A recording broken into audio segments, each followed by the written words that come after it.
King Edward VII, who some called the Peacemaker, died in 1910. He was buried at Windsor, and in the procession, the finest and highest of men. There were 9 crowned kings, 30 proud princes, leaders of menace the land. Old Kaiser Bill rode next to King George, his field marshal's baton in hand. Crippen was court that very same year, and Halley's comet flashed by. The first of the labour exchanges was opened the year that the old king died. The Sydney Street siege started 1911, when anarchy died in the flames. Later that year, King George and his queen played the coronation game. A place in the sun set the Kaiser in Hamburg, launching his new battleships. King George made India, Ireland and Wales the places for right royal trips.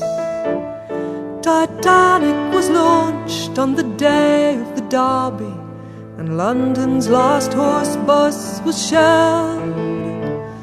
The suffragettes marched, demanding their rights, and in came 1912. Jack Judge went down into West Bromwich Town for to open a brand new year. Went into a pub just to have a little sup, for he liked his drop of beer. Bought himself a drink, started to sing, and his voice he lifted high. Me name's Jack Judge, I can write you a song, and from Albury Town come I. Me name's Jack Judge, I can write you a song, and from Albury Town come I. A brummagem fella as was sitting close by, he heard what Jack did say. Pound to a penny, he says to Jack, that you can't write a song in a day. Jack had a laugh, he had another drink, and he says, I'll take you on. This afternoon I'll write you a song, and I'll sing it for the day is done. This afternoon I'll write you a song, and I'll sing it for the day is done. He had another laugh, and he sang a song or two, and he bought another beer. Then he took the train to Staley Bridge, where that night he was due to appear. That very first day of 1912, Jack Judge won his bet. For the song he made and he sang that day, we never shall forget. The song he made and he sang that day, we never shall forget.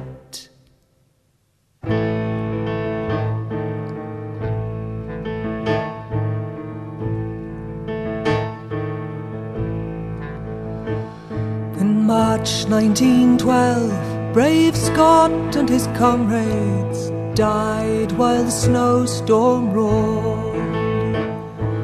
Later that year, the good General Booth finally laid down his sword. There were riots in Ireland concerning Home Rule. Mrs. Pankhurst was in prison again. Wilbur Wright died, that first among flyers, as the Royal Flying Corps was named. Titanic she sank in the spring of that year, taking 1,500 lives. The Balkan states blazed from border to border, as death began sharpening his knives. Of the 1910 monarchs who mourned for King Edward, in 1913 few survived. Though some of them lived to peaceful old age, assassins took menace the life.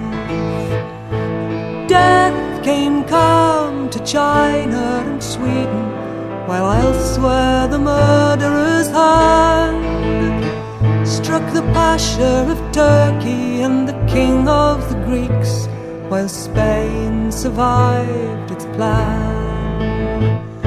The armies of Europe paraded and postured, the stockpile of weapons increased. At The Hague, as if in grim desperation, they opened the Palace of Peace.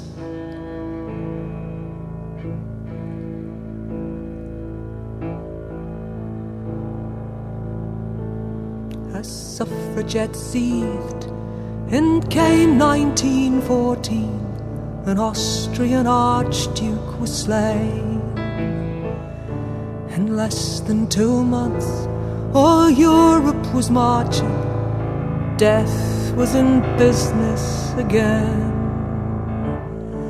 Many's the young man, from many's the family, willingly gave his all. They died in their millions for a dubious victory, answering Kitchener's call. As they rode off to war in their trains and their troop ships, they sang as they hurried along, and their words echo back from the graveyards of Flanders, singing old Jack Judge's song. It's a long way to Tipperary, it's a long way to go. It's a long way to Tipperary, to the sweetest girl I know. Goodbye, Piccadilly, farewell, Leicester Square. It's a long, long way to Tipperary, but my heart's right there.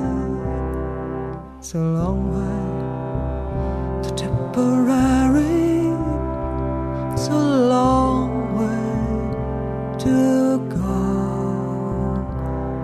It's a long way to Tipperary, to the sweetest girl I know.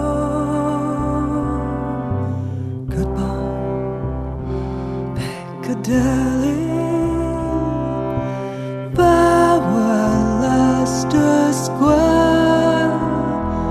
It's a long, long way to Tipperary, but my heart's right there. It's a long, long way to Tipperary, but my